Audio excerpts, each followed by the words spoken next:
Charisma. Bien, bien, bien, bien, Okay, bien, okay, bien, okay. bien. Decir. No.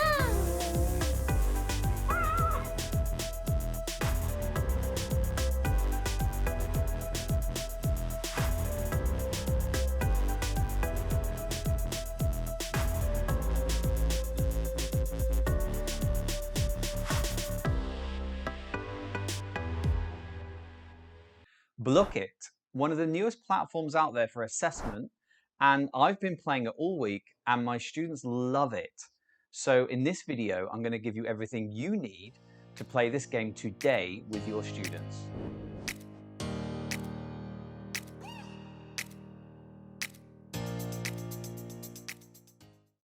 To get set up, we go to blookit.com, sign up, and we can use our Google accounts or an email address. When we log into Blookit, we begin on the dashboard at the top here. If we move from left to right, we begin with play, discover, which is to find new question sets, create, if we want to create question sets from scratch, which we're going to look at later, stats, which are essentially reports from Blookits you played with your students, the market, where we can buy new blooks or new characters. On the left-hand side, we're currently looking at our sets. I've also set a couple of sets as my favorite, which you can see here.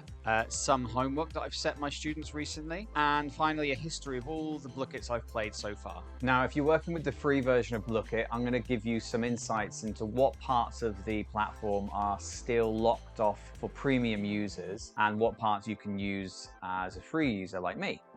Now, for Blookit starter users like myself, we cannot create new folders to organize our sets yet. In our history, we cannot also look at our detailed game reports for the Blookits we play. There is also a game mode that is currently restricted to Plus only users, but this is going to get a free release in a few weeks. Now, before playing Blookit, we've got to make a question set. To do that, we go to Create from our dashboard, and we include a title. The description and photos serve to help other users find our question sets, so it's useful to do this. We're now ready to create our set. We're going to add our first question, include the question text, and anywhere between 2 and 4 answers. Now, it's very important that we tell Blookit which answer is correct. If you do not do that, it will not let you save the question. Once we've done that, we can save the question and we can save the set. And here it is. Now, you might want to stay to the end because I'm going to give you a tip on how to make Blookit question sets in under 10 seconds. So you don't want to miss that. Now, if you don't want to make a Blookit from scratch, you can use the Discover function on the website by searching for terms or keywords related to the question sets that you'd like to use in class. Now, hosting a Blookit live game with your students is very much similar to how you host a Kahoot or a Quizzes live game. If you're not sure how that works, then go ahead and watch my other video that compares Kahoot and Quizzes, and then come back and continue with me here. Hosting a game is super easy. We go to the set we want to play, host, and we then have to choose a game mode. Now I'm going to break these down for you so that you know which one to choose in your next class. Now, to choose the right game mode, ask yourself, does your class want a quick game? If so, these are the 4 options that I recommend. Now, on the other hand, if your class wants a long game, these are the 4 game modes you should use. Now, there are currently 4 games you can play solo and 8 games you can play hosting live. I'm going to try and give you an idea about which ones that I've played, which I think work the best. I have to show you Battle Royale mode because this is the one that the students have been enjoying the most out of all of them when I've been hosting live. So to host it live, we just click on it once and go to host game on the right. Now we get 2 options, solo or teams. Teams are really designed for very large classrooms with lots of students. So we'll click on solo. Then we get to choose between 1, 3, 5, 7 or 10 lives for each player at the beginning of the game. Obviously, if you choose 10, then the game's going to be longer. If you choose 1, the game's going to be shorter. So I usually like to go between 3 or 5. We go to host. The students enter by visiting this website and entering this code. So let's see what that looks like for the student. So once the student arrives here, they're going to need to put the game ID in. Once the game ID has been entered, press enter.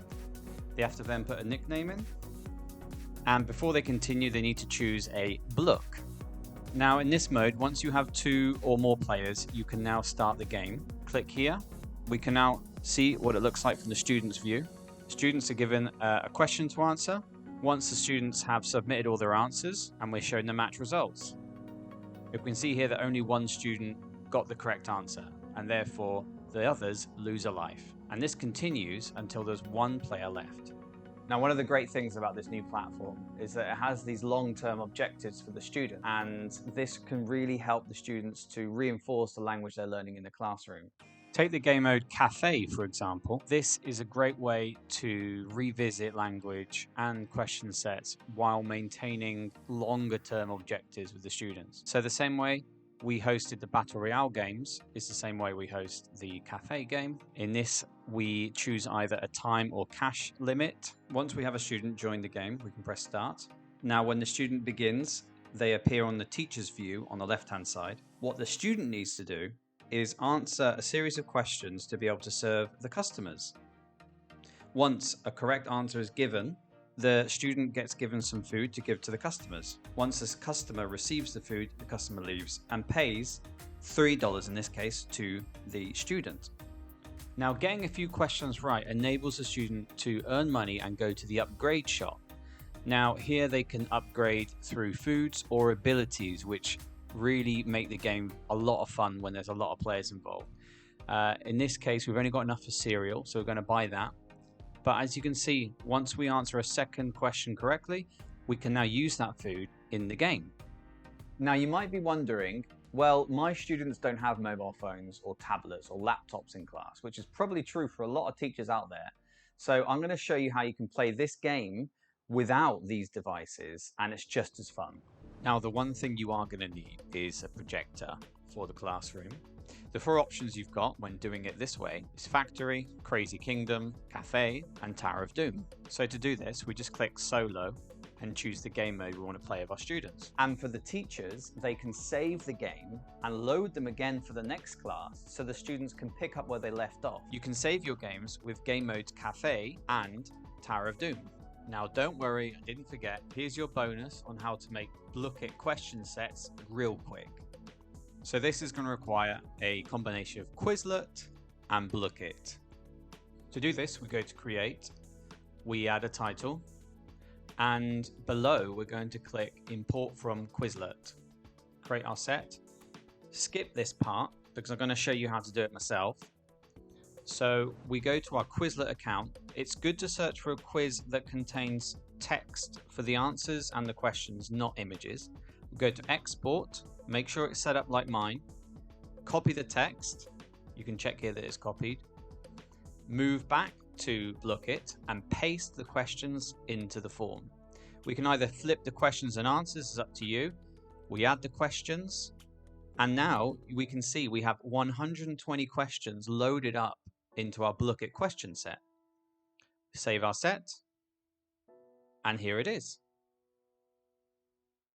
Thanks for watching. Let me know in the comments below if you're going to play Blooket today with your students. And if you do, I'd love to know which game mode is the one that really works for you. See ya.